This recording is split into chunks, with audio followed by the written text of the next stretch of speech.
That's my story. I'm sticking to it. I mean it. Hey! We're recording the podcast! Shut up! Good morning to you, wherever you are, because it is Morning Somewhere! for July 10th, 2026. My name is Bernie Burns, sitting right over there. We nailed it on the fourth take, Ashley. It's Ashley Burns. Hi, Ashley, everybody. Look, as far as anyone's concerned, it's the first take, right? I know. Literally, we Nailed just redid it. this, the First opening try. for this podcast 4 times. No, it's because we've got to settle back into our usual setup. Yeah, we're back at our home. We're sitting at home and suddenly having technical problems. More so than we had while on the road. It's travel hangover. But we'll talk a little bit more about the end of the trip there because a lot of people had questions about the all-inclusive. And I had never done the all-inclusive thing before, so we'll talk about that. But first, we are obligated to talk about the World Cup. We are a World Cup podcast. It will be very truncated now because we are in the round of 8. And so there's only going to be one game a night, except I think the last night there's 2 games in one night. I'm not really sure. Anyway, last night was France versus Morocco. And I think as everyone predicted, France defeated Morocco. So they're advancing now. And they play who? I think they play the winner of England and Norway, don't they? Yeah, I'll pull Or up Spain the and Belgium. bracket. I know that the next game that we're paying attention to after this is Spain versus Belgium. And That'll be yes, it then. It's them. so they'll be playing whoever wins between Spain and Belgium. But the big thing that I have had to ask, I've been wondering about, for U.S. fans of the World Cup who watch it, I have a theory. They have introduced hydration breaks in this World Cup that is being hosted in North America.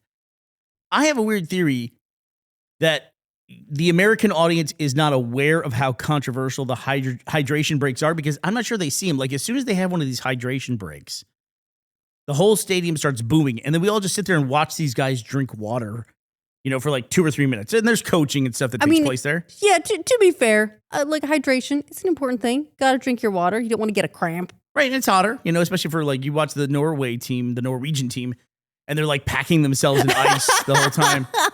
They just bring in giant ice cubes and lay down on them for a minute. Here's what I'm wondering, though. I'm wondering, maybe I'm cynical. I feel like they put these hydration breaks in so that the American feeds could put advertisements in the middle of the game.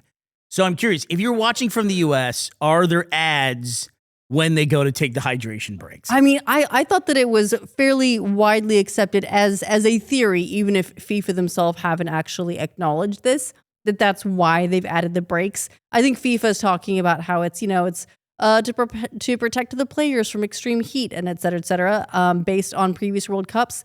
But hydration breaks aren't usually a thing with the World Cup. I think they have happened before, but they're not common. They didn't have them in Qatar? I don't think so. And maybe they were going to have them and they were necessary? And maybe that's the learning, right? Is they were like, shit, we should have had this. Yeah. But what it looks like certainly is, we need to find some space for advertisers for the American feeds. Well, do you think they are showing ads during those hydration breaks? Oh, absolutely. Okay. You think the American broadcasting networks are going to miss the opportunity? No, I don't. That's why I'm curious. I want the American fans to weigh in who are watching the World Cup. Are you guys getting commercials during the hydration breaks? Because we are not, and I wish we were, because they are boring as shit to watch. And if so, I need to know what the breakdown is. How many of it is online betting? How many of them are for medications, like pharmaceuticals? And how many of them are for cars? Yeah. Or how many of them are for all-inclusive resorts, which people had questions about. So I want to talk about that. Belgium and Spain is tonight. So be aware that game is going to be played tonight. But the all-inclusive thing, I had never done it before. And it was really cool. And in a way, I'm kind of spoiled. And I used a phrase that I never use and a phrase that I hate, which is the phrase free money. Because there's no such thing as free money. I had a weird thing, though, where everything that wasn't an expense on this trip, because it was all paid for in advance and everything was all-inclusive, the way that worked was they gave us a little wristband and it had a little chip in it, and we could use that to open the door. But then we could also use that to log for towels, and then log for ice cream, and then for lunch when we went to lunch. And everything was included unless you wanted premium stuff. They would just give you a bowl of ice cream, chocolate, vanilla, strawberry. But if you wanted the fancy Cornetto cone out of the freezer, right? They have the premium freezer over here that's got the extra special ice creams, but the regular ice cream, still free. And they had a machine that would make coffee and cappuccinos Americanos, lattes, all that stuff. But if you wanted to go to their, not a Starbucks, their little coffee shop that they had, which looked very similar to a Starbucks, then you could charge that to the room or pay with a card and do that stuff. But it was the same. It was just coffee. Right? But I think during the entire 4 days we were there, you ended up with exactly one room charge. I did. And I think that was because, as you said, you just really wanted a Corona specifically instead of the I will take a cerveza, please. Yeah, and I was kind of curious. Did you see because you arranged all this, so you saw the bill. Did you see how much that Corona was? It was like 17 euros. It was not. It was not. It was. It was not. It could not have been. It was. Was it really? Yeah. What a fucking ripoff. That's what happens, Bernie, when you step outside the all-inclusive bubble. Did you see price, the but menu? I thought it was for buckets of them. So No, that was for one. So $20 US I paid for. Yeah, you did for one Corona. Which also blows the curve on how much everything costs because we got that deal on it and it was really economical. The free money part comes in because we did have to take, for instance, a taxi from the airport. But I had a weird thing where we had taken two previous trips over to the mainland, over to the continent, Ashley, to Europe. And I had euros in my wallet. Now I have we work in pounds most of the time. Did you read that Scotland now has a plan for the monetary unit they're going to have between the British pound and the euro for rejoining the EU should Scotland gain independence? So, okay, they're working on step 5. Yes. But they haven't sorted out step 1 yet. I think what they're trying to do is put as much information out there to say, we're prepared for this. So stop trying to ask us, have we not thought through this? Okay. What happens when you're going to be on the pound or whatever? Then we're going to do this. So it'll be answer for everything. Apparently it'll be the Scottish pound for a few years, and then it will be and then it'll transition to there. So assuming we get accepted back into the EU. Well, it's almost like that already since it's difficult to spend a Scottish pound in England. But I had these euros in my wallet from previous trips. And you come back if you've ever traveled internationally and you end up with foreign currency. It's weird because it is money and you could go and trade it in, but it's kind of locked away, right? It's almost like piggy bank in your wallet. You're like, oh, so it felt to me like free money. And that was just enough to do all the cab driving and stuff like that. Buddy, you just practice girl math. Yeah. That was yesterday's trip. If it's in cash, it's free money. What costs money is a trip to the ATM. Correct, right? I guess. Right. But I really feel like it's a completely different thing. The fact that I had euros in my wallet and they were just once you leave the country, it all just seems like monopoly money. It's valueless. What is this thing? This is silly. It's the wrong color. It's also, though, if you've had it just sitting in your wallet for months, it's that you've already borne that cost. You've already built that into your life. Now it's free. I think I have a 20-pound note from New Zealand from 10 years ago. And I'm just holding it I'm going to go back and I'm saving $2 on the exchange in the eventuality that I go back to New Zealand and spend £20. I think I've got a $20 New Zealand note in my wallet that's been there for I don't know how long. Meanwhile, it just lives there. New Zealand dollar has declined to 50% of the US dollar. You know what? Don't matter. In New Zealand, it spends like a 20. It's still a 20. It's still a 20. So yeah, I have to admit this kind of spoiled me for the all-inclusive thing. Also, it was there's things that just go along with the all-inclusive thing that make it easier traveling with kids because everything we did was basically a buffet.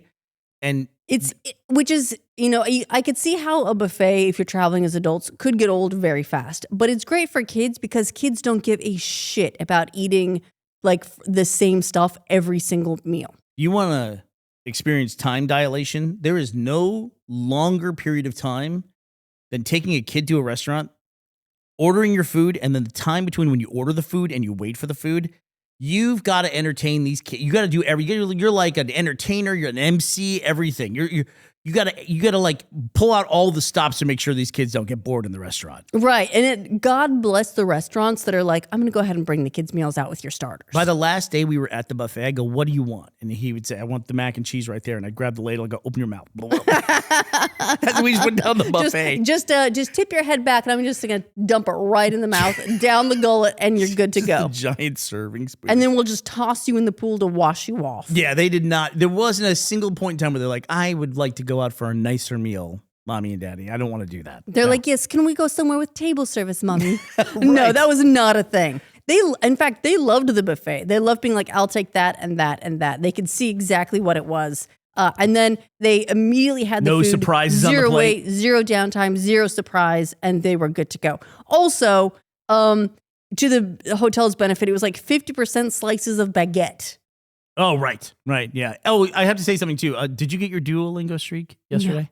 No, I broke it. Did you? So you're broken, or did you freeze it? No, it's frozen. It's frozen. I'm gonna be okay. I had to spend points on a streak freeze. Yeah.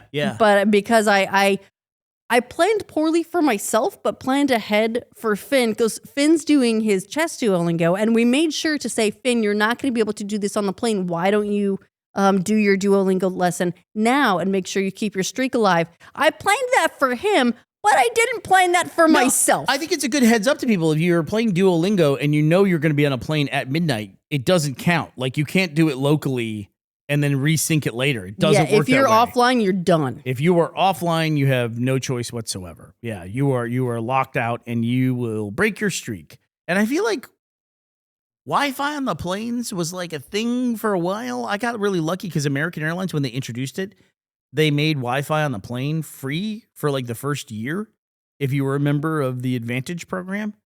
And then they started charging a ridiculous amount for it. Like sometimes it's like insane amounts. I've seen it as high as like $30 for a flight. Yeah, it's like a 6-hour flight. Or they're like, it's $15 for 2 hours of access, or it's like $30 if you want it for the entire also, flight. what's with this Wi-Fi where it's just for text messaging and for other stuff?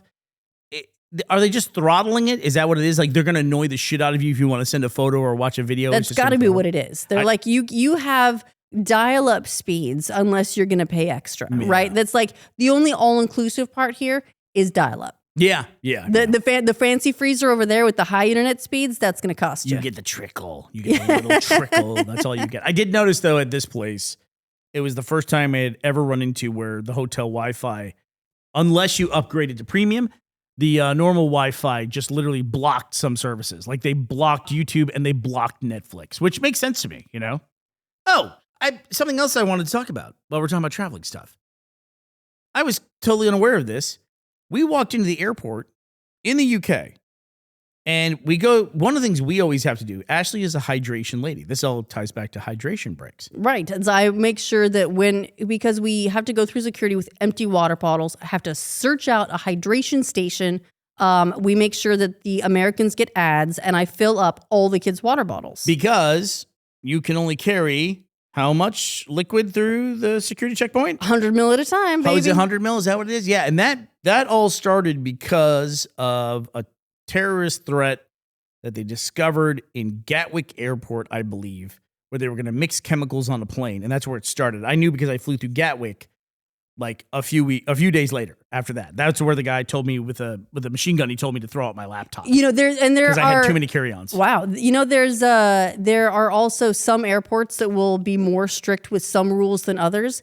Gatwick is one that I found does not fuck around with liquids. I had a lady search through my cosmetics and take out my mascara and look at me like, how dare you? Like, how dare you? How dare you? Mascara. There is like less than a milliliter of liquid in a mascara tube. And she was like, what the fuck do you think you're doing? Meanwhile, in the Austin airport, people on a regular basis get stopped at the TSA checkpoint because they forgot to remove their gun from their bag.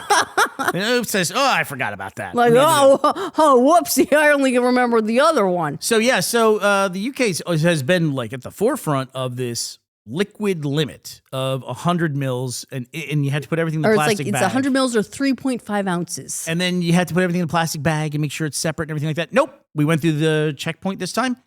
They had completely removed that, and you can bring up to 2 liters on the plane. Now, apparently that's only some airports. It's not the U.S., by the way, I checked. No, it's London Heathrow, Gatwick, Edinburgh, Birmingham, Bristol, London City as well, I think, sometimes. And those are the ones that now let you take 4 liters. They're like, buddy, we know you need a drink. It feels like a luxury now. Like that. Do you feel like you're cheating or like you're doing absolutely. something like sneaky that you shouldn't be doing? Yeah, and I'm not sure if we even had that on the way coming back in from Spain, because I was thinking about something else, because I had an experience I've never had before, which is I'm in a foreign country.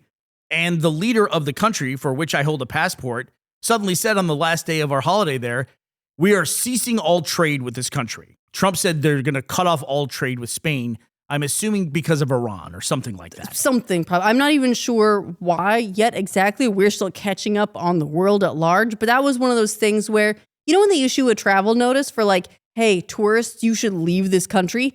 It felt like it wasn't one of those, but it kind of felt like one of those. Well, it felt like we were like one step away from all citizens leave this country immediately. It's a huge step, but it felt like one step away from that. That's the closest I've ever been to that. Like being the person in the country when they say all U.S. citizens, get the fuck out of there. Well, it's for the best that you weren't focusing on whether you could bring 4 liters, because I don't think we could afford that many Coronas. That's true. To just That would stuff in your bag. That would break the bank. That's not true, by the way. Is that true? It's true. I want to go look at that. You saw they had a little menu of all the like specialty bottles of beer that you could order. They showed a bucket. I think they might have added a tip for themselves as well. Maybe. Or here's the thing is what you also get with a lot of these is where it'll show you the price, and then there's like the resort fees and the tourist fees and all that sort of stuff that they add on as well. They're like, it's, higher than you think, but once you paid it, you've paid it. Unless you're buying a Corona. I would love to tell you that was the most expensive drink I've ever had in my life, but I stopped with Scott at the Philadelphia airport on the way back from Scotland going to Arizona last year. And I want to say I paid for like a double Maker's Mark and Coke.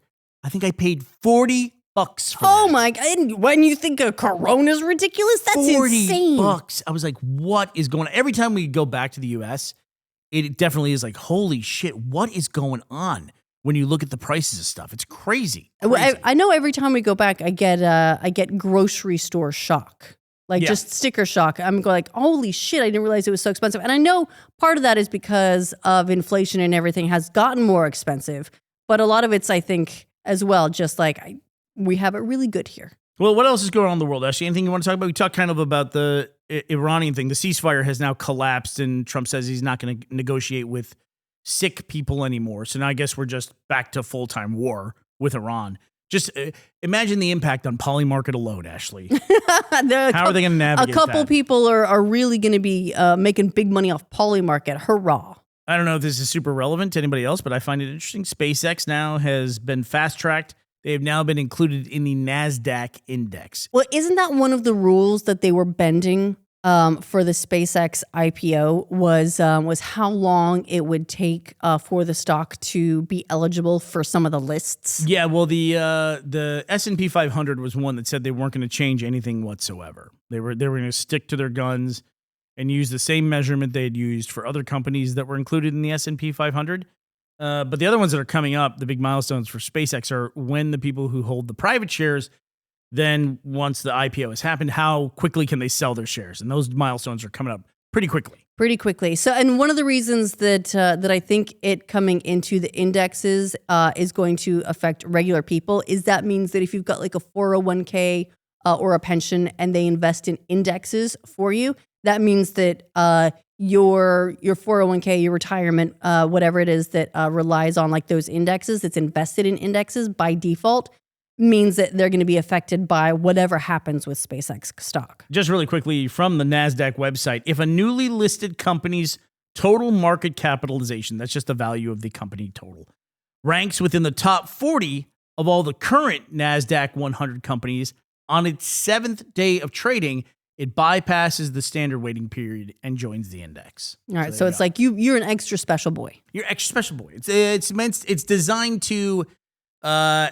identify that now like very high cap companies are staying private for longer periods of time before they go public. That's the rationale behind doing that. Okay. Okay. But how many hydration breaks do they have? They go to the VAR and they have an instant replay to see like how many centimeters was the ball off before they got included in the index. Yeah. We're going to come off the World Cup high after a while here, but we're really enjoying it still. Eventually. No, it is. It's nice to like be, focus on this. But it's kind of like the Olympics. Like we're not Olympics fanatics, but it's nice to have this sort of event where you can like follow along and cheer for people that you didn't expect and get all the like fun stories, and it's a good nice time. Especially in the summer too. That really helps a lot. Well, what else, Ashley? Anything you want to talk about?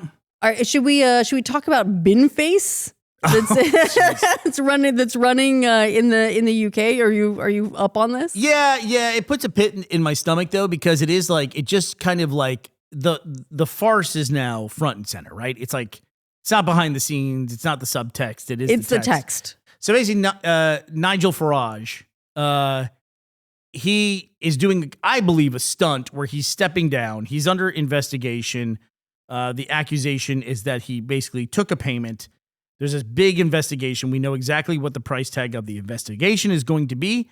And so he's basically doing a stunt where he stepped down from his position and will enter a by-election.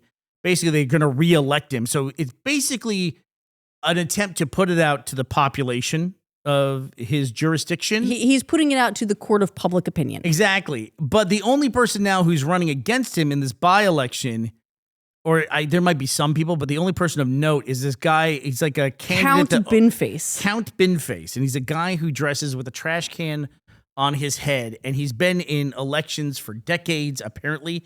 We have candidates like Leslie, who we talked about in Austin. He would always run for mayor. I think one time Leslie got like 7% of the vote for mayor in Austin. Really? That's actually a pretty high percentage. But now, of course, everyone is throwing themselves behind Binface, hoping that people will literally elect this guy instead of Farage. And I won't say that he wouldn't be better than Farage.